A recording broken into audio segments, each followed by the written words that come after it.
does not have a lot of weaknesses. That's very true. If there's one place you think of it, it's the mid lane, but Kuro very obviously plays that style where he tries to shove up, doesn't really care if he's getting all the last hits, and then he supports the rest of the lanes. And everyone else on that list I had as top 10 in the world. And even with Kuro, who doesn't have maybe the most impressive laning stats, he still contributes in a massive way as far as team damage. He's one of the highest mid laners in that category as far as damage share. He's still really far up there. And of course, in terms of picks and bans and what he's going to use to deal that damage, Azael, Vladimir's off the table, Rek'Sai nearly Elise. So we're going back to, dare I say, Worlds tournament bans, something we're seeing a lot of Sivir as well. These are highly banned and highly contested champions in the first 3 days of groups. Yeah, and you have to expect Syndra as the last ban. It is going to come in there for G2. We've seen what people can do on this champion, and no one is going to be willing to give it up. Wow, actually, insta-lock Ezreal there for Prey. Prey definitely wants to do some stuff on the Ezreal. We've seen some spectacular performances on it. Even Stixxay last game played very well, even though he wasn't able to carry the team to victory. With the Sivir ban, I mean, there's no Lucian ban or Caitlyn ban or anything. I think that's mainly just really wanting to play Ezreal. I don't think there's much of a strategic need to pick it first other than that. So where does G2 prioritize? They've got 2 picks to play with. The jungle pools hit heavily. Lee Sin, Graves, Olaf, those rise in priority. And of course, with Vlad and Syndra off the table, what are we going to see Kuro and PerkZ running in the mid lane? Reminder that Aurelion Sol will remain disabled for day 3 here of groups. And I would like to see Trick get something very aggressive, see if he can try to take over this game. He is one of the best junglers in the world himself, very strong player. And, you know, Peanut is known as a super aggressive jungler. If you can get an edge there, maybe that's something that you can make happen. But wow, already going to lock in the Karma and the Nami. So that is going to be a mid lane Nami you have to expect. Yes, it is possible that it could be flex top, but that is super rare. It's something you see more only in like solo queue and stuff. I agree. I also feel like it's strange to show. Heavily telegraphing what their team composition is going to be. I now expect Zven on a big carry of some kind like Lucian or Caitlyn, and that almost kind of tells Rox, hey, let's make sure we can kill the AD carry, because immediately they're in kind of a kite back AD carry composition. It's very reminiscent of Zven when he was on Origin. They played these protect the Tristana type compositions, and they may be going back towards that. But traditionally, in a first round of a draft, you would just be picking up something like the Karma to be able to have the ability, hey, it could be support still, it could be mid lane. Telegraphing it like this does kind of really tip their hand, and I'm going to be interested to see what G2 has planned for us here. On the bright side, it's already catching us by surprise and off guard. If it caught Rox off guard, they had 60 seconds to decide what to lock in, and they have decided on the Malzahar and Soraka. So again, control, you've got some heal. What do you think of that, Jatt? It's a lot of control and kite back, but it's not lane dominant at all. No. I would say Malzahar, while he can shove up lanes, loses a lot of the matchups early on in the game. The Ezreal Soraka is not going to have lane pressure against Nami plus X for most cases, so I'm a little concerned for Rox's draft early.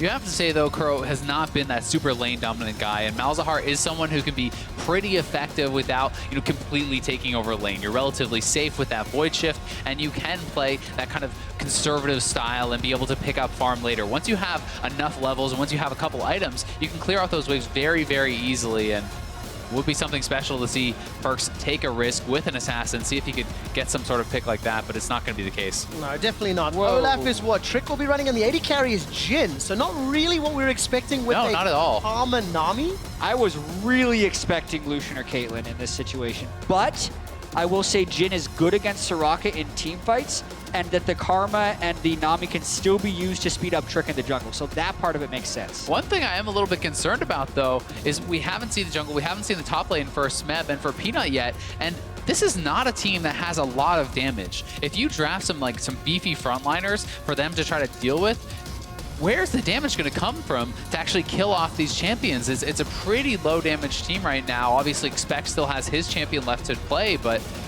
I am a little bit concerned about how low their damage comp is kind of looking. That's Finn's record on Jhin throughout summer. Not amazing. 4-2. He's already lost the game at Worlds on the champion. 4-3. Rox Tigers, 5 seconds left. Need to lock in their jungler and their top laner. Last second switch likely going to be Nocturne No, for the do it, first do time it. at Worlds. Oh, Yes, it's going to be yes, Nocturne, yes. and I love Darkness. this. And it's actually so cool to take this against the Jhin. You can completely shut down his vision during his ultimate, dive backline onto that Jhin when he locks himself into that channel. That in conjunction with Smeb on this Kennen has massive backline dive potential, and the backline is very squishy. It's a Jhin, it's the Nami, it's the Karma. All these guys are going to be very susceptible to getting picked off. Kennen, Nocturne going in at exactly the same time, even if you have shields, might be able to just completely obliterate Zven Jhin.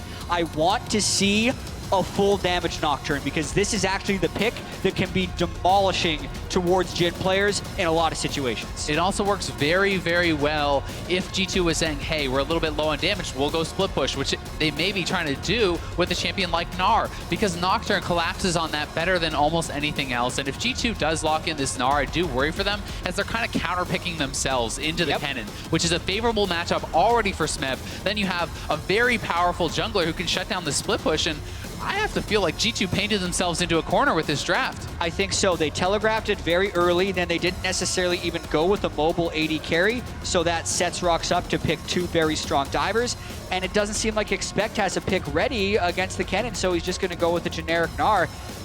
Interesting draft phase for sure, and very exciting to me to see Nocturne from Peanut. Especially exciting because the last time we saw Nocturne at the World Championship was in 2013. It was season 3. If I remember, that did not end well for Meteos. I'm going to take your word for it. Your memory's going to be much better against than me. Fnatic about, there was a meme about him always farming on Nocturne at 200 CS. We'll continue. Yeah, well, Peanut's going to do better. Nocturne in recent patches has actually gotten a little bit of a buff on its CC. Its fear lasts about, I think it's 0.25 seconds or so longer at every rank, so it does actually end up being a pretty significant amount of CC when you do have that ranked up, and may have played a little bit into the choice. That CC may only be relevant if Zven doesn't get instantly blown up, right? So very true. We'll find out what PerkZ and Mithy can do to keep him alive as the coaches step onto stage. G2, they were given a breather by the fact that CLG were just taken down a second ago, and you guys at home need to watch this Kennen, watch this Nocturne, and jump on Twitter. Tell us if they will produce any moments using the hashtag #WorldsBigPlays. Will Rox Tigers take down G2, put them 0-2 in Group A, and hold sole control of first place? They've got the team comp to do so, that's for sure. Yeah, what's super interesting about this Rox composition is they do have kind of the Ezreal and the Malzahar to sit back, and then they have two people that really want to go forward. So as far as having a tank line, they don't. They have 4 squishy characters with Soraka, which can become pretty disastrous. It means there's a lot of execution complexity within this Rox team composition, and it can go very wrong if they falter.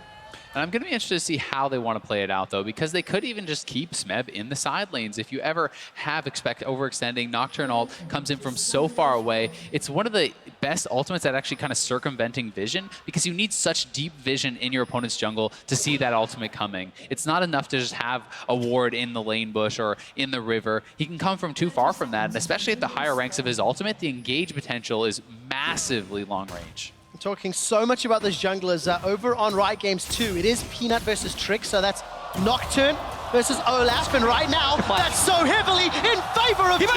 No, not this time round. Peanut forced a flash. Wow, that got way too close for comfort as far as Peanut is concerned. I don't think because he'd been chugging his potions at that last axe hit that it actually would have killed him, but it was extremely close. And Peanut actually had to level up his W first there. He got a little bit scared and leveled up his W, so he's not going to have the Q start, which is what he would normally want. You do get passive attack speed from this, so it's not the worst start, but it's definitely not as good as the Q. Yeah, both of Nocturne's Q and W do give him stats in the jungle. You get a bunch of AD when you're sitting on top of the Q. You get passive attack speed with your W. You actually gain more attack speed if your spell shield successfully blocks things. But now you can see Smeb really coming over and I think giving him an extended pull because he needs the help if he's not going to get crushed in the jungle by Trick. I actually think this is pretty cool. So Trick already knows he's a little bit ahead. He gets a really big leash from his bot lane as well, and may be able to try to even go and try to evade the red buff. This would be something I wouldn't be surprised to see. And I would love to see it out of G2 because they have the pushing lane in mid and bot. Yeah. So if they really want to go for it here, Trick should be zooming down bottom as soon as possible while his mid and bottom lanes try and shove. All right, following Trick for the time being, heading up to the Wolf camp as PerkZ is shoving Kuro in this middle lane. Trick going a little bit low, but That just helps his clear speed, especially on that Olaf. Yeah, there's a couple of different ways you can jungle early. We were hoping for the quick clear and then go and try and fight the guy that doesn't have flash, but in this case, because he's started blue buff, he's just going to keep himself very low. He knows he's not going to get counter jungled by Peanut because Peanut is down flash, so he's going for this super fast clear. And as far as being able to full clear your jungle and competitive junglers, Olaf is even faster than Nidalee when you do this clear at low health. Pressure then on Trick to take advantage of this early game. Peanut, though, still... I mean, look, he's on a champion that wants to get to 6. Nocturne's pre-6 ganks, definitely very difficult. And Trick, as we talk so much about this high-speed clear, is this counter gank or is that setting up something optimistic? That was looking pretty optimistic to me. Yeah. I mean, I think they're trying to set up one of those plays where hopefully Kuro walks forward, then PerkZ flashes on him and tethers him, and that kind of situation that we have seen work out for other teams, but it does feel very forced, and that little kind of stumble there actually ends up putting Peanut ahead in the farm. I really disagree with the attempted gank in that situation. Kuro hadn't even been shoved up for a lot of this lane, and Trick had the ability to outpower farm Peanut, and he gives it up because of that optimistic look in the mid lane. It can be one of those things where teams sometimes aren't playing their normal game. They feel the pressure of playing this favorite team, playing against the Rox Tigers. They think, okay, we need to get some sort of an edge. We need to have something go right. And that was not the thing that went right. Bottom and mid lane pushing heavily towards Rox Tigers in favor of G2. We've not looked at Expect and Smeb. Expect not behind on CS yet, but he is falling behind, and look at Trick sniffing around in the river. Yeah, he's really looking for some of the early pressure. He actually pops his True Sight from the Raptor buff, and he did clear out that ward that Smeb dropped, so that is going to make Smeb at least a little bit more nervous because that ward isn't there. He doesn't know if Trick did hang around or not and may have to play a little bit more careful because of this, but it's not a problem right now because Expect is actually pushing the wave towards him, and Smeb can just hang back, pick up this farm safely. Taking over the farm. 27-29, not pulling ahead just yet. Obviously, he's going to be able to harass and bully out Expect all stages of the game, even across the board. Small advantage for PerkZ, thanks to that favorable matchup for the time being. But there is a wave pushing towards. And there we go. Praise caught up. Flash and heal. Flashes away from the root. The silence doesn't lock Trick down. That's 2 flashes for a Ghost. Worth if I've ever seen it. that is an extremely good trade. And this is one of the places where Olaf can best Nocturne is in the early ganks because of the repeated slow from the undertow. Nice job. He's going to have to make that return. I also love the aggressive trading of the Ghost for those summoners because Ghost is such a lower cooldown, and we have Zven and Mithy both with CC. You have some playmaking ability when that return gank does come in. You can look for things like flash bubbles into that route. G2 are going to need to do that because they need this composition to stay ahead. Take a look at the bottom lane. Peanut, level 5. Doesn't have Paranoia yet, but there we go. Just started level 5. Going to need to do a couple more camps before he can get his hands on that ulti and then look for a potential gank.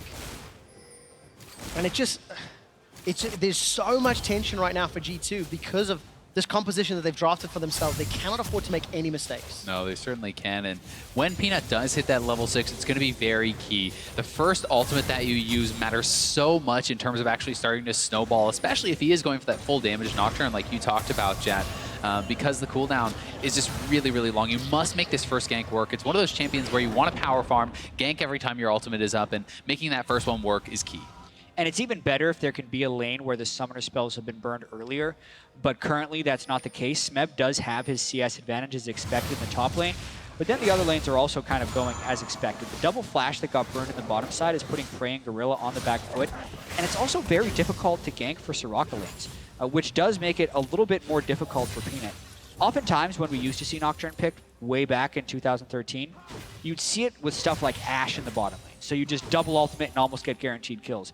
There is no synergy or setup from that bottom side if he wants to gank there. Yeah, and talking about the bottom so heavily, the CS is still in favor of Zven, the wave being pushed towards Zven and Mithy. This time around, Mithy left. Here's the return gank. There's no flashes. No flash, remember. No Ghost either, though. Gorilla's going to be the target. Root has to connect. Gilla's TP coming down. in. Gorilla's in trouble. First blood picked up by Mithy. Teleport was cancelled. And Trick gets a second. G2-0 in their opening game against Rox. Trick comes up huge for G2. He nails the return gank. Zven was on point with the root. This is exactly the kind of start that G2 needed against Rox Tigers. Yeah, such a nice return. We were criticizing Trick Trick a little bit for the very early jungle pathing, and those are a little bit nitpicky, but this was a beautiful gank. He didn't even have to use Ghost. He ganked before it was even up, walked straight through the ward, is undeterred, lands the first undertow.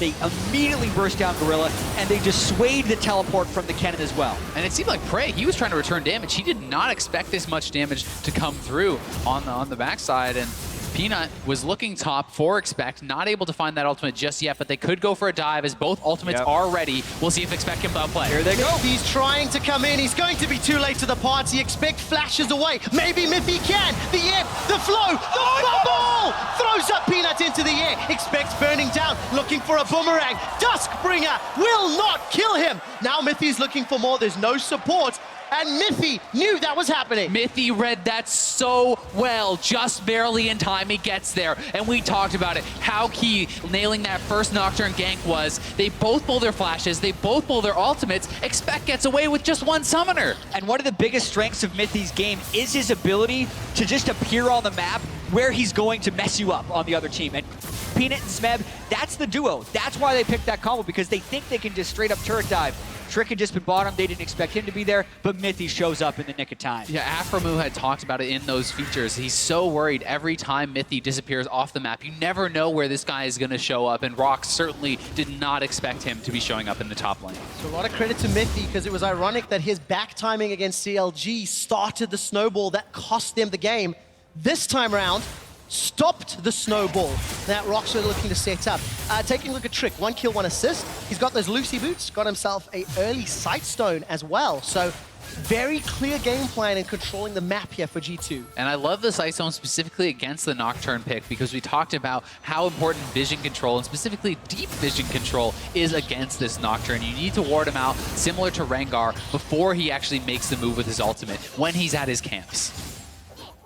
This is an opportunity for G2. There's no flash on Smeb. Oh, the second connect comes down, and Smeb is just shut down where he stands. And no one expects the Trick gank top lane for Expect, because he has been a punching bag for much of the regular season for G2. Trick, though, with his Ghost, knowing that Smeb had previously overcommitted on a dive, times it just right, 10 seconds before Smeb's ultimate is going to be coming up, and they get the clean gank. And Trick is just on fire, and now they're looking for Kuro. Will they go for the dive? Oh, not this time around. No QSS for PerkZ. Ragnarok was available for Trick, opts out of that particular moment. Good bubble onto Prey, deadly flourish. Roots Prey down, but Zven decides to hold on to the curtain call. And what's happening in the early game is almost the worst case scenario for the Rox Tigers. When they picked this composition, we did comment that they have losing lanes in the mid and the bottom side. And they picked a jungler who doesn't have early pressure. But then, when the jungler exceeded into the mid game, the ganks failed, and that's actually when the game started to go away. So the one lane they were trying to get ganks for didn't work, and the other 2 lanes are getting punished. I mean, this is the best top laner. A lot of people are saying the best laner in the whole world, Smeb, and he's actually losing to Expect right now as far as that assist goes. Losing to G2. Yes, losing to G2, Yeah. that is fair to say. But either way, Trick really having an incredible start in this game, and we've seen the ability for Olaf to snowball the first hitting gang. Oh, so much damage. PerkZ should not be able to get away. The unspeakable horror roots him in place, and Rox easily pick up their first kill. Yeah, Rox does not have gank assist in the bottom lane, but they do in the mid and the top lane. And a QSS who need to be picked up quite early if they want to prevent that gank from working. Kuro did use both summoners to close PerkZ down, and this is Peanut trying to get back into the game. It is very important that he did get that second gank off, but Trick making his return to the top lane. We'll see if he can actually sneak in here. I think he's far enough away from those minions, hasn't been pinged out, and they may look to repeat a dive. Knowing that Nocturne doesn't have the ultimate available for some sort of a counter gank, they could look for it. Yep, generally the play for Nocturne is get your gank, power farm the jungle, gank again, so it is a generally safe assumption if they wanted to go for something aggressive here. But it is a Kennen with his ultimate, and they're just 2 level 8s, so it would be incredibly risky. No Mega Gnar either. Expect's got to get that Gnar bar up, but if Smeb walks into Trick, oh, that missed, He missed. He does not know. Oh, well, there's the trick indeed. Slicing Maelstrom does not interrupt Ragnarok. Smeb gets the wish, but it will not help. Another for G2. This guy is just on fire. Trick is taking over this game. 2-0-2, right place, right time. Everything is going right for him. And that is why Trick is the 2-time European MVP for 2016. when he is on fire, he really takes control of the game at 2-0 and 2. Goes up against Smeb, the two-time MVP in LCK, says, I'm the real MVP. Come on, man. Going for it. But let's be honest, anyone can still win this game. It's 3,000 gold to 12 minutes, which is a huge game for G2. And it would be a spectacular opportunity to make everyone in this group one win, one loss. Really would, and G2 pushing heavily here on the bot side. Would love to be able to get that first turret. Well, a lot of damage onto Gorilla as the Aqua Prison connects. Gorilla should be able to back away, use those star calls, get some HP back. And Sven's actually running relatively low, 126 to 99. Considering how strong Prey looked on day one, this is a good performance from Sven and Mithy, but it is to be expected in the matchup if played correctly. And so much does have to be attributed to Trick, who's made repeat ganks and was the one who burned these summoners. Ezreal Soraka is also not a lane that wins, it's a lane that splits. So they're trying their best to split here. Trick, can he get away? Trying to run, gonna get a shield from PerkZ. PerkZ has decided to path the wrong way though. Trick gets run down from the Malefic Vision. PerkZ decides to go for the kill. He's the only player at Worlds with no kills, with no assists, and he's looking to get on the board. Kuro gets caught by the bubble. Deadly Flourish roots nobody. The curtain call finds Gorilla. That's a big crit. That's PerkZ has done it. Expect gets the Gnar against the wall. Smeb is gonna lightning rush to safety, but here comes Prey, and G2 are praying for their lives. They're able to escape at no cost. 1 for 2 on the back of the fight. G2 is showing up on day 2 to try and take down the Rox Tigers. 3,000 gold now at 14 minutes. Yeah, and Trick, it looks like a pretty crazy play here. And PerkZ actually makes the call that he thinks his jungler's just dead. So he's going to go straight onto Kuro. He wants to just try to take down Rox's mid laner and expect first one to TP. This guy, a lot of questions about him, but he comes up big. And it's also about who's first to roam. Mithy made it here first and nearly kills Kuro, but then watch the damage that comes through right here. The empowered Q there from PerkZ does hit. Gnar ulti. Expect nearly gets the 3-man stun. Smeb and Peanut didn't quite collide with the wall, so they couldn't close down those kills. And it gets a little bit dicey here as Prey finally arrived, but at the end of the day, it is a 2-for-1. You have to summarize the game. 15 minutes in, 3,000 gold lead, 4 kill advantage, and this could be tower first blood as well. Sven and Mithy, no contest. This will extend their gold lead even further, flying the EULCS G2 logo high as they do secure tower first blood as well. And Sven actually got the solo gold there. The 650 popped up on his head, so all that gold being funneled into their AD carry, and you've got to say, things getting a little bit nerve-wracking here for Rox Tigers, especially if you look at the top lane, Kennen, it's an early kind of lane counter or whatever, but at this point, Expect is looking great. If he picks up some MR, he can start to take over this lane. Absolutely. The Frozen Mallet Gnar can beat anyone. The Kennen's an early lane matchup, but with the Frozen Mallet and MR, it can go that way.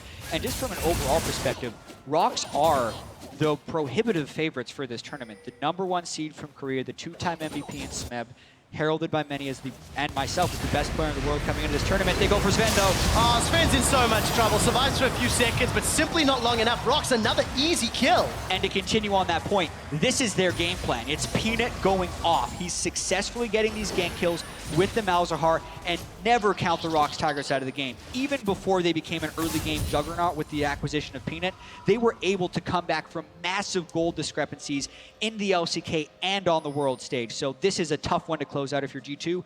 3,000, 4,000 gold is a great start, but I'm still excited for the rest of this game. Certainly, and this is how they've got to do it. Just keep making those Nocturne ultimates count. Every single time that comes up, they want to get a kill, and where it can go really bad for them if G2 actually can counteract that. If they can be in the right place at the right time, anticipate those ganks, and start to shut them down, that's where they can really start to outpace the Rox Tigers. And in that case, I really like the Nami pick, because you're going to have Kennen and Nocturne flying in, and if you can cut off the rest of the Rox Tigers with the Nami ultimate, then PerkZ can get his shields going, they can get the damage through, and they can counter-engage extremely well. I need those shields to be very important. Sven has gone for an early QSS. Not uncommon against Malzahars. Very, very important. And of course, any of the stuns that can't come down from Smeb's Kennen. Specifically, I like the QSS from Sven. I also want to see PerkZ finish it almost yesterday, because when you have a gold lead, you have the luxury to get the QSS. They're already playing with the stronger jungler who's in a bit of a power spike if he's able to get his ganks off. And if your squishies get QSSs, you can eliminate the ganks from Peanut, which is the way Rox can get back in the game. And while Rox is a pretty strong team from behind, they're actually 5 and 6 when behind at 15 minutes, which is pretty solid. This is the biggest lead disadvantage they've ever been at. And that's what PerkZ needed, the QSS. He manages to survive because Rox don't commit. Paranoia's available. Peanut, does he want to pull the trigger? The answer for now is no. G2 maintain control. Expect's going to shut down the tower in the top lane, and no contest will come out there. And to clarify that, this is the biggest disadvantage Rox has been at the entire summer, including playoffs, at 15 minutes. So a big lead for G2. And I think Kuro made a pretty big mistake right there. Peanut's ultimate wasn't off of cooldown when he pressed the Malzahar ultimate. They were hoping for another combo onto PerkZ, but they didn't time their spells. He needed to wait about another 3 seconds before that happened. And now that gank cycle has been broken. It's much harder for them to do a Kennen and Nocturne ultimate onto Expect, as Expect is getting more and more magic resistance as well as tenacity. The gank might not even work if they do it there. Really, PerkZ was the last guy they could have done it to, and they waste the Malzahar ult. How long until PerkZ gets himself an Hourglass or a QSS? That's what we're going to find out. Got himself the Needlessly Large Rod and an Amp Tone. PerkZ backs away from the lane as Prey looks to push the minions into that bottom outer turret and peel away himself. But we're approaching 20 minutes, and G2 have got a substantial lead going into the mid game. They certainly do, and traditionally a lot of Karmas love Deathcap second, especially with his supportive role to buff up the shields, but he may elect to go for the Rylai's. We saw some of that yesterday, have a little bit more tankiness, a little bit more survivability from those Malzahar ultis and those Nocturne ultis. A lot of damage from those Malefic Visions at the spin. 173 CS, that big CS advantage has been equalized by Prey. And obviously with that second defensive item, feel like Prey is going to get into a more of a damage dealing role slightly sooner than Zven. But obviously if Zven can survive the Paranoia, slightly more effective long range in those extended team fights. Absolutely, and he needs to be really long range because, especially if Peanut's doing the build I think he's going to be doing, which is going to be Maw into Dust Blade. There's not much an AD carry can do to live through that, as far as Peanut being able to dive into the backline. So G2 does need to make sure they're keeping track of Peanut and not letting him just get free kills on his men. All right, Malzahar's passive was popped by that Deadly Flourish. Kuro's running low on mana, but the third tower falls, and G2 have got all outers down before the 20-minute mark. They maintain control, and they've not given up any more kills. Now the game has progressed and it's slightly more open. Yeah, but a lot of this credit has to go to the fact that G2 has controlled the side lane waves so well. They brought the double TP here, and they're being able to force people like Prey to answer that bot lane wave that was pushed in, and that gives them the advantage, the inside track on these mid lane turrets, and we'll see if they're going to be able to use that split push well throughout the rest of the game, because it is very scary to do it against the Nocturne, one of the best champions at really kind of closing that gap and picking off people who step a little bit too far. But the interesting thing there for G2 is because of the 6,000 gold lead, they can just brute force up a lane. Certainly. And consistently take turrets and objectives, and I think that's what they're going to be waiting for. They have one mountain, a second one is on the way. That means Baron could become a very real forcing tool for G2 very early on. Especially with a composition like this, which I think is pretty mid-game focused with the Olaf, with the Karma, people who aren't necessarily massive damage dealers later into that game. And even you can see Expect is actually stopped building towards the Black Cleaver and is going straight for a GA. So he wants to obviously fight right now and is going to be looking to get very aggressive with that. And I can't help but smile and shake my head at PerkZ's build at the same time. He's gone Luden's Echo, which is about the mid-gamiest of an item he could do right now. It doesn't give him survivability that I think he desperately needs against the Nocturne and the Malzahar, but it does give him a whole bunch more poke right now. So if G2 does want to group up his 5 and just start poking turrets, that's kind of the only situation where I think it's a good buy. Feels like they've done that though, because they grouped up fairly heavily in the mid lane, and as it stands, G2 now have to try fend off this bottom lane. Mithy and Zven are in the mid, and Mithy's now starting to roam. Yeah, and they're going to look for PerkZ here. Peanut is sitting back. I'm not sure if he has been spotted out, but Mithy moving down. They may look for PerkZ right now. Oh, there's the paranoia. PerkZ is dead before anybody from G2 can arrive. The call is run away as G2 start to back out. Smeb starts to recall. Mountain Dragon is possible, but look at Expect in the top lane. Is there any cross map available?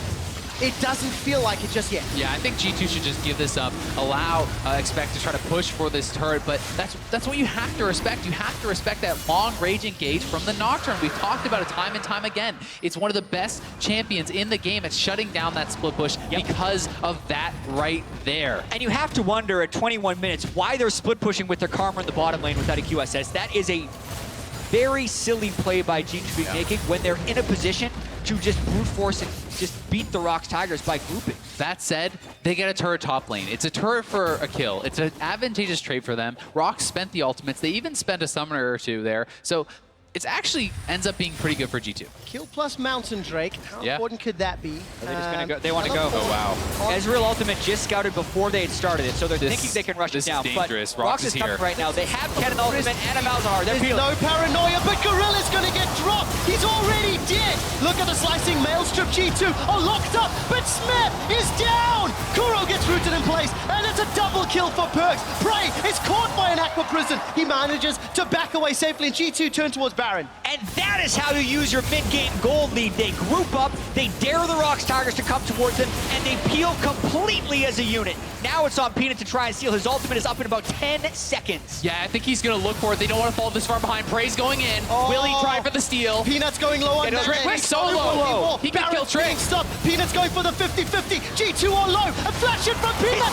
It's secured. The Rox Tigers get the Baron. They get a kill, and they manage to get out. Prey's not done. That's a double. Sven's in trouble. Sven's trying to run. Flash away from Mithy. Sven's running for his life. He should be able to get to safety. Not if Prey has anything to say about it. 1 tower. 2. Sven's got no mana for a flourish. And Rox win Baron. When you're swinging for the fences, you're much more likely to strike out. And that was a swing and a miss for G2 right there. They could have just won the fight, and they just fumbled around at the very end of this engagement. Yeah, and here is that fight once again. Sven opening up with the ultimate, quickly realizes he has got to get out of there. That QSS does save him, and the fight starts so well for G2. They're able to take down Smeb. Then a beautiful ulti onto Kuro gets them that second kill, and it looked so good for G2, but you have to think they could have stopped damage on the Baron when Peanut flashed in, or turned on him. Yeah. Anything but this. I mean, it's a 5v2. They need to be able to zone him out. Exactly. You don't actually have to take the Baron. It's nice to be able to get it, but in a 5v2, you can take 2 more kills and then recall at this point. PerkZ can just speed people up, but they let him flash inside. Way too early. Yeah, well, he actually had smoked as far as I could tell.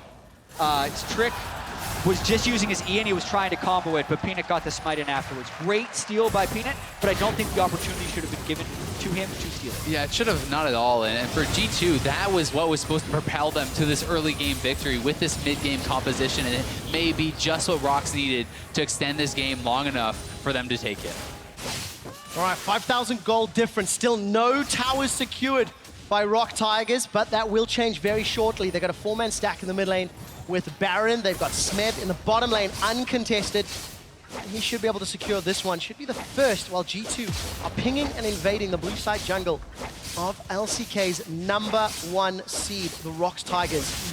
That Baron steal, how much time will it buy them? I don't know how long. Smeb has a teleport ward up if G2 wanted to push down the mid lane, so that's why they're quickly backing away, because they hadn't actually gotten rid of the vision control.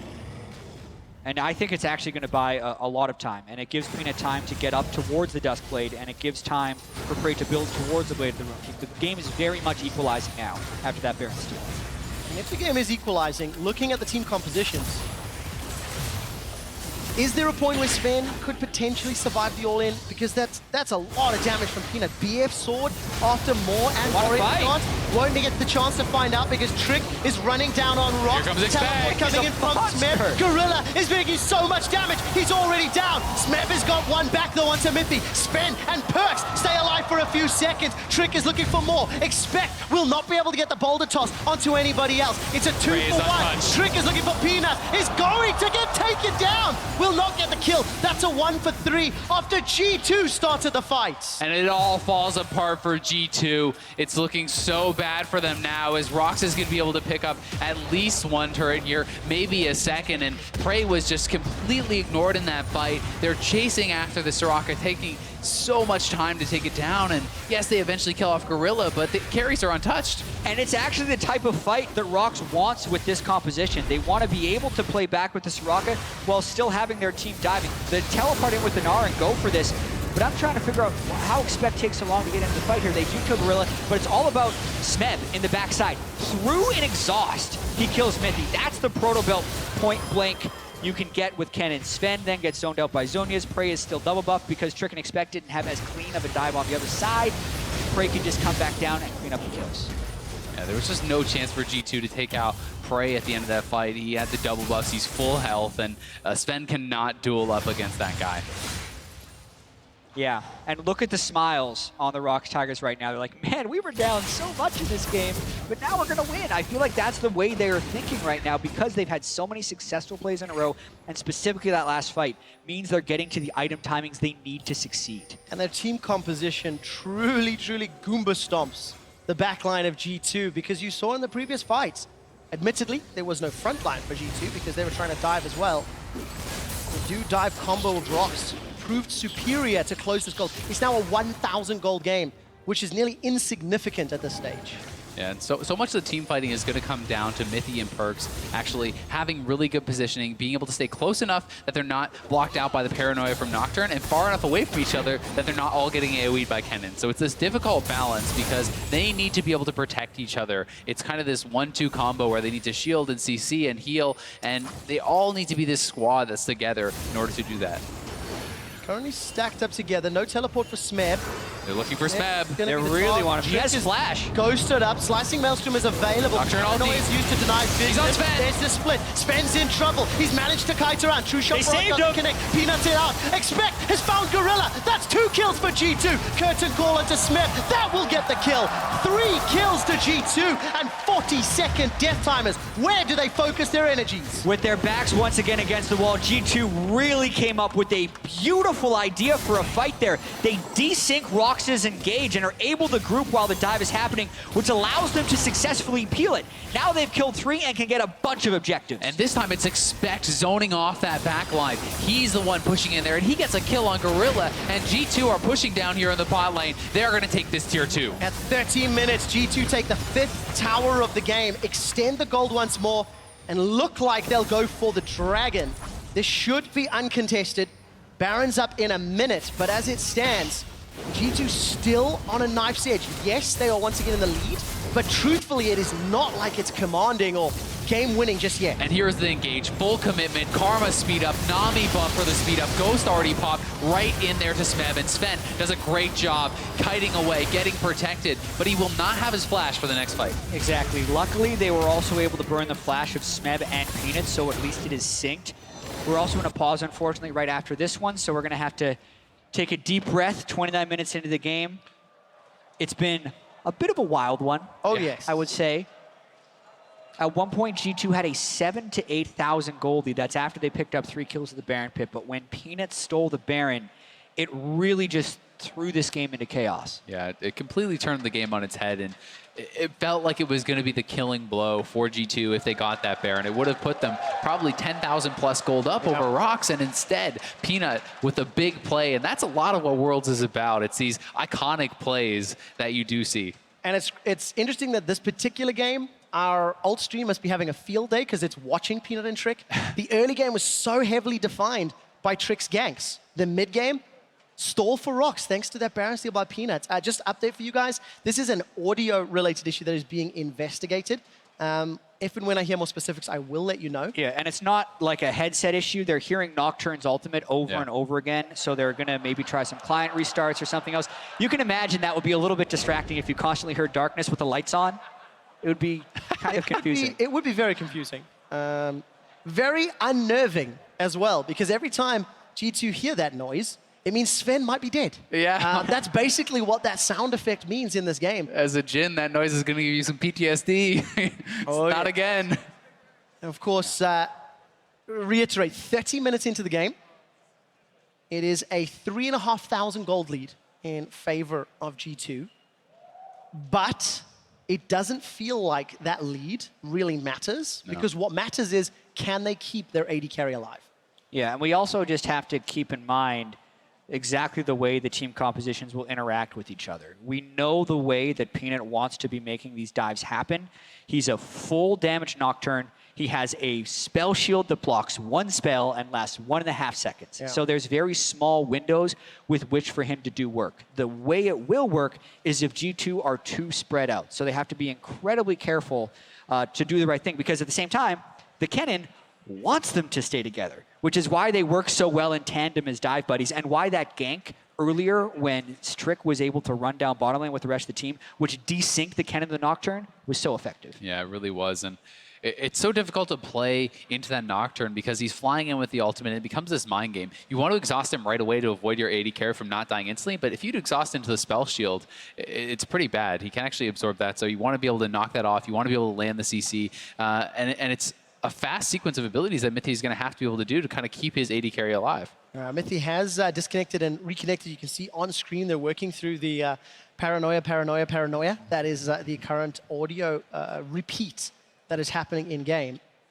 And if we just step back and theorize for a second, if G2 are able to win today, we will have every single team in this group with a 1-1 win-loss record. Yeah, and I was thinking after the COG game happened with Albus Nox Luna, we're thinking wildcard team has been getting thrown around as kind of a derogatory term so much. And there was even a comment I read like, guess what, joke's on you, there's 3 wildcard teams in this group. Well, if G2 then beats Rox Tigers, like, yeah, there's a lot of wildcards in this group in a sense that anything can happen. Yeah. And I think that would just be extremely exciting to me as this group if everyone starts 1-1. I think Rox, you can see the way they're staying in this game, how savvy and strong they are as a team, but it does mean that they too were vulnerable. They had a singular win condition here, it felt like, for Peanut to get going and have successful ganks. And when those ganks started faltering, you could tell they're in danger of losing this game. And you can also say this is a pretty triumphant return to the scene for G2. You know, after their disappointing game 1, you know, the opening game was not what people were expecting, not what they were hoping, and they are really pushing Rox Tigers, the tournament favorites, to the limit here. This is a game that is right down to the wire, and win or lose, they've shown a very, very good game. Yeah, and I think if you look at the big picture of the game, even just that Baron split call, you know, whether they stay on it or back away, it feels like most of the other decisions that G2 have put on the table have been the right ones. It's good ganks, it's, you know, very nitpicky problems. Now, we've praised G2 a lot because they were the underdogs in this game. Rox Tigers were the underdogs for 15 to 20 minutes because they were losing. They were behind in gold, and yet they still have this potential to jump back in there. Support, of course, for Giant Faker sign.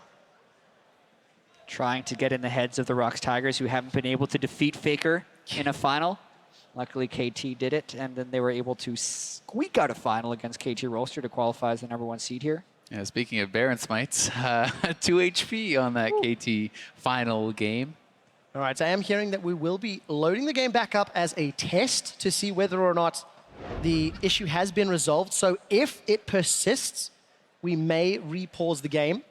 We'll give you guys an update in a moment or two. But as we reload, quick recap, 30 minutes in, it is a 3,500 gold lead in favor of G2, and G2 just secured the Mountain Drake. After successfully pushing down the bottom lane, it appears to be fine.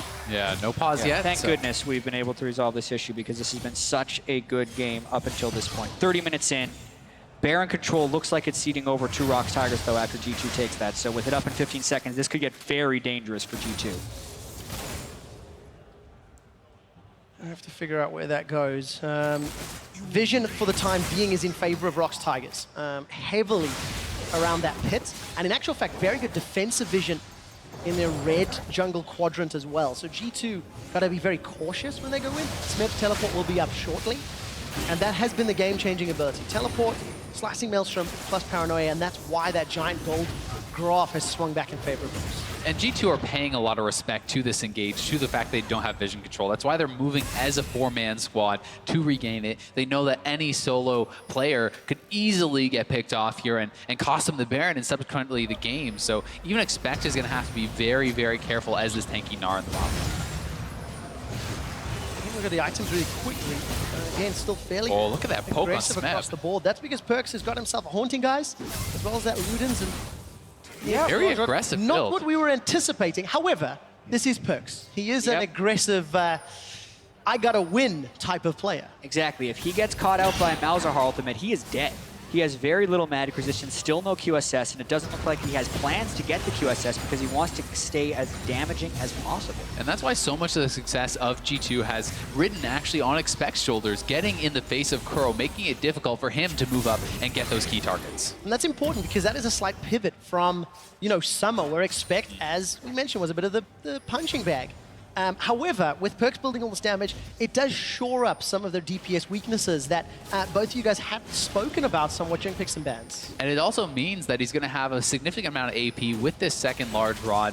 The shields on Zven are going to be huge, right? So you have the exhaust, you have now the Hex Drinker built up to try to survive the Kennen dive, and Zven is going to become more and more difficult to be the one for them to kill off. And I think that's the idea, hopefully, of PerkZ. He's increasing his poke, but he's also really increasing his shielding, since if he's able to get a Mantrid shield on the whole team while they're getting dove in by Peanut and Smeb, that may be enough to prevent themselves from dying here. They have double lockets, even though they're diminishing returns on the shields, it's still the shield, because if they survive those dives, they can quickly kill the top lane and jungler, and then move on to the less threatening Malzahar, Ezreal, and Soraka. As long as the Ezreal isn't getting too ignored, right? We've seen how Prey can take over these team fights. He can get aggressive, and if you focus too much on those threats, he can surprise you and take out 3, 1, and 2. Got himself 4 DPS items. Got a little bit of room to grow as Expect with that GA. He's continuing to push out this bottom wave. Gonna go toe-to-toe with Smeb. Teleports are matched, and G2 are pushing in for some vision challenge around the Baron. They certainly are, and Peanut is around here trying to make sure that they're not on this Baron, and he's been trying to power farm to 16 to get that longer engage. And in some ways, as a pro player, you have to have an incredibly short memory. Baron did not go well last time for G2, but it is also the way, if they want to win this game, that they have to win this game. They have double Mountain Drakes. It speaks to their strengths of being able to burst down the Baron, and they're hoping to get Rox to pull out. It's rooted, they're going! Teleport's coming in! Curtain Call and Wish have already been used, and Trick is running away! Expect gets caught down. He's got a GA, remember, but he needs Mega... Delete it! Remember, I've seen one, and G2 are aced! The best timing I may have ever seen on a Kennen ultimate. That was insane. The best top laner in the world, Smeb, takes over the team fight, solo winning it for them, and he may have just won Rox Tigers the game. I saw the idea for what G2 wanted to do there. They caught Gorilla early on, but then at that point, the damage of Kuro and Prey were too much for Trick to ignore, and he started having to peel back. But specifically, the patience of Smeb to just catch everyone on G2 so grouped up. Game-changing. Yeah, completely game-changing, and the fight actually started so well. It was even Peanut having to ult onto Trick, and he actually flashed into a bubble from Mithy, as you'll see here. It looked like things were really going well. Look at him flashback right into that bubble. Expect is getting taken down, but you would think they would have the chance, and then they group up. Look at it. The Proto Bell hits all 4, just deletes the entire G2 team. And in the meantime, G2 has picked up the Baron and really gotten a hold of this game. And those plays obviously don't happen in a vacuum. Rox had baited G2 in a little bit. G2 was disrespecting the Kennen right there. They need to find a way to desync the engages of Smeb and Peanut. And by the way, that kill was before he picked up his Rabadon's death cap. Yeah, it's gonna hurt. So those shields, those lockets, probably they were killed not gonna so have a matter. quickly, they weren't able to use them in that scenario. And that's the balance, right? You have to be together as a squad to deal with the Nocturne ultimate, but you have to keep track of the Kennen. Yep, Trick is where he should not be. Oh, He should not be. Ghost and Ragnarok's available. Throws down the Ghost already. And then Ragnarok's to get away from that fear. Unspeakable horrors have been done to G2 in the form of a Smeb engage. And now G2 massively, massively behind. Their base is open. They've got Baron to deal with. GA to get through on Peanuts. And Rox are even going to take this Elder Dragon away. Deny that to G2. Amplify the damage they could deal. Although, actually not going to commit to it just yet. Elder still does take quite some time to take down, and they don't want to do anything too risky. They want those waves to be pushed up, get eyes on G2, and now they move right over onto it. Yeah, nice patience when doing the Elder Drake. It takes a very long time to kill, but it does not do that much damage. So, they also get Trick. Trick is in so much trouble. Remember, no Ragnarok from the engage down bottom. He just gets popped. Here comes Smeb looking for more. Smeb's got a flash available. He's going to proto belt forward. Mithy gets chunked down. Almost gets 2 shots. Continues to run away. Very good bubble. Roots onto Smeb. Can't chase further, but this will allow the inhibitor to get taken uncontested.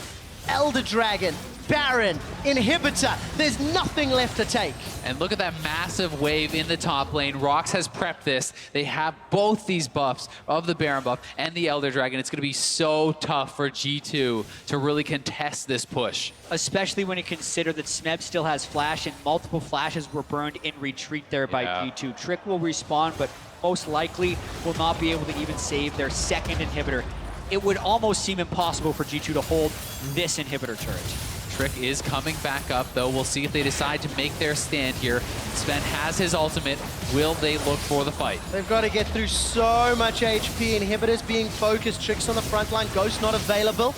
Root from the Deadly Flourish finds nobody. And Rox easily knock over a second inhibitor. G2's bottom wave is pushing away from them, so that will buy some time. But truthfully, there's nothing holding them. Rox back, rather. Yeah, and the added problem here for G2 is with their mid-game team composition, they have pretty poor late-game super minion wave clear. There's no Sivir or Azir or Malzahar here that can really take these minions down easily, and there'll be 2 waves of super minions crashing into their base while Rox pushes up the 3rd wave. And here they come. It's such a good turnaround from Rox. At the beginning of the game, we said, hashtag world's big plays. I think that is the best play I've seen yet in the 3 days worth of games. Just such a game-changing move. Smeb waited for his time. Allows Rox to take their 8th tower and look now for their 3rd inhibitor. And Expect is basing pretty late here. They're going to go for the ult. He's TPing in. Paranoia to deny the vision. Isn't going to follow it up. So Peanut decides not to engage. Trick throws down the Ragnarok. Smeb gets caught by trouble. Not going to burst him just yet. Expect, I think his teleport was cancelled. He's on cooldown, decides not to follow in. Look at Mithy, he's in trouble. Prey goes forward, he gets dropped down, flashes away. Kuro gets caught by the Aqua Prison. Super minions crashing into the base. Expect is silenced up, takes a Mystic Shot. Prey's running low on mana, and with Rox running out of cooldowns and maybe mana bars, they back away. G2 survive, but by such a close margin. Rox playing it very safe. Very tense fight there, and Expect kind of making a bit of a critical mistake. He was not in position to fight with his team, and then he uses his TP, cancels it. Not really sure what happened there, if it was a miscommunication or what, but it could matter a lot in the late game. Yeah, I think if G2 was going to take that fight, it was going to be the final fight of the game, and based off of what happened in the previous time they tried to force onto Rox as a group, I don't think they were willing to follow through, and I think that's why he canceled his TP. I think it was a successful defense by G2, saving their 3rd inhibitor. It was certainly, and one thing going for them is both the summoners are now gone off Prey, so if they can land some sort of CC on him, he could be in a lot of trouble. He's full build, but he did not build into a QSS, so if they can get that CC, it would be critical. Yeah, it looks like Rox can get that CC. They've done it multiple times this game, and you know, we talked about how Rox, even with deficits, have come back multiple times during the course of the summer season. Banshee's Veil for PerkZ, you can see him just running around on your screen, and the gold lead for Rox Tigers. They're setting up for the last inhibitor push. But PerkZ sold his Haunting guys to get it. So he's down in overall gold efficiency from this, just taking a very strange build path in order to get here. Expect is really far up top lane no again. TP. Doesn't have TP. I think he kind of needs to get back to base. They're really trying to prevent multiple waves of super minions from crashing at the same time. It's just very scary against Nocturne Kennen. There's a huge amount of dive potential, and if your team gets to dove while you're top lane, you don't have TP, that's the end of the game. Absolutely agree. On the other hand, if supers get into your base, certainly. That makes it even easier. So G2 balancing it on Knife's edge. Expect this time round making a beeline for the bottom lane. That Gnar bar's at about 50%. Gonna need that to work out. Inhibitor turret should drop shortly. Prey decides to back away. Expect they're in the middle lane now. Starting to get that Gnar bar up. Looks like he's about to transform. Flash is available as well. Rox are gonna be a little careful around that timing window. They certainly do, but I just don't think that G2 is in position to actually look for an engage here. And the Gnar will get popped, and Rox can wait this out. Yeah, and finally Peanut's actually pushing the middle lane to try and get the waves to crash at the right time together. it doesn't matter if Peanut's on the side because he's going to be ulting into a fight anyway. They're going. Could happen. Expect gets caught out. GA still available. Curtain call being fired. Kuro takes 2 of the 4 shots. 4th one, I think, tags Gorilla. That drops him down to 10%. Wish is still available, but the tower goes. Rox are happy with this. Inhibitor mid lane and top lane will be respawning shortly, but Smeb and Kuro and Prey, they don't care. There's the paranoia, denying vision. Inhibitor falls. Expect's got no Mega Gnar. GA still not popped. The target is Prey. The gates are open, and Expect's forced to hop away. Smeb's on the back line. He gets dodged around. Hourglass will buy a few more seconds for Gorilla and Kuro to jump in. G2 have got no room for error. Inhibitor's the focus for Rox as Prey is keeping G2 at bay. And despite no kills being secured, the objectives are for the Rox Tigers. Thankfully for G2, though, their top lane inhibitor will be back soon. If they could just hold on a little bit longer, they will still be alive in this game. But with the Baron on the map, it's going to be so tough. So many waves of supers with this Baron buff will be coming in. They were able to dodge out of Smeb's ultimate quite well, but they weren't actually able to kill him at the end of it. They couldn't quite chain the Jhin W as he was coming out of zone, and allowed him to kind of slither away at the very end of that fight. Temporarily 3 inhibitors down with the Baron buff, but the top lane and mid lane inhibitors will be up, so it will be 1 inhibitor down. The question will be, though, G2 have to fight. Because if they get 3 inhibitors down at the same time, which could happen with Baron, it's definitely over. It's just mostly over right now, unless G2 pulls off a spectacular fight. We're talking 98% versus 90%. So Which it feels like a matter of time. Rox have got so many tools and they've had so much control. And this game could be so disappointing for G2 if they're closed out in this fashion, just because if we think all the way back to the Baron steal, if Peanut is unsuccessful in that steal, G2 probably gets a 9,000 gold advantage and snowballs the game to victory. But that did not happen. They tried to go too big too quickly, Rox stopped them, and Rox are the ones that are using their advantages properly. If they can run on this push, it's still well-deserved. Yep, and here comes Rox pushing in for that final inhib. Peanut over in the mid lane, shoving in. Will G2 go for the fight? Looks like they want it. The wave goes down, Praise the target, Expects looking to gnaw somebody, decides against it. Equinox holds him in place. Remember, there's a GA as well. Expect will have that pop. Trick's running for his life, throws out the undertow. Goes Simply will not matter. Expect comes back up, hops away, goes down. This is the final fight. Curtain call is fired, but there's simply not enough damage. Supers plus Baron, the Nexus turrets are falling. Smeb is zoning away. G2 eSports and Rox Tigers are setting their sights on the base. Trick is the focus for now. They take him down, turn back to the Nexus, and for now, Rox Tigers remain undefeated in Worlds 2016. And it was definitely closer than many people expected, but the result is the same. Rox Tigers play as a team. You can see the relief on their face, and as you said, QuickShot, they remain undefeated. To me, this game came down to 2 plays. Peanut's Baron steal and Smeb's miraculous team fight in the mid lane. Those 2 plays sealed G2's fate in this game, and without that, with some little tweaks, they could have had this. It was a really, really close match.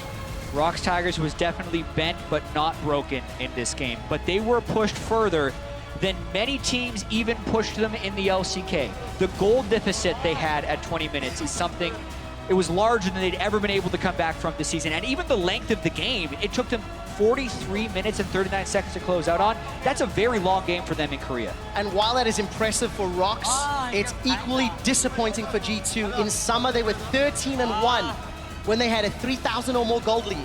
They had more than that lead this game and lost it. For the second time in summer, G2 failed to close it out, and it's those decisions. The Baron call for G2, not peeling, not sticking, and obviously that engage in the mid lane where allowed Rox Tigers back in. Yeah, and I mean, Rox, I think they just had the better late game composition, and because they were able to stall it out with those brilliant plays, it got them to that late game stage where they just had more damage. They had the more consistent team fight, and you could not just run people down as Olaf anymore at this point in the game, and it's kind of just felt like G2's time in that game was over. Yeah, it definitely seemed to be the case. Team composition, it was risky. There was a lot of things that had to go right for G2 in the early game. They managed to pull it off. And I asked how much can change in 2 days? A lot for G2, but this makes their possibilities of getting out of groups significantly harder with a 0-2 record. That said, CLG did lose today, so even though they are a 0-2, if they could beat Albus Nox Luna, they are essentially right back in the mix with CLG, and they're going to have to look to their next matchup with CLG. Yeah, because there's a lot of different ways this group can fall out, but essentially if Rox Tigers beats CLG tomorrow, and what Isaac just said happens, you have a 3-0 at the top of the group, and 3 teams tied at 1 and 2 moving into week 2. So group stage still has a lot of games to play and a lot of results to fall out. Obviously, they're going to be kicking themselves about not winning this one, but it is promising. This type of loss is better than getting absolutely steamrolled. There's a lot of positives for G2. Expect looked very good. The decision-making was good. Unfortunately, Rox were better on the day, and it's time to head down to Shox, who's joined by the man that turned the entire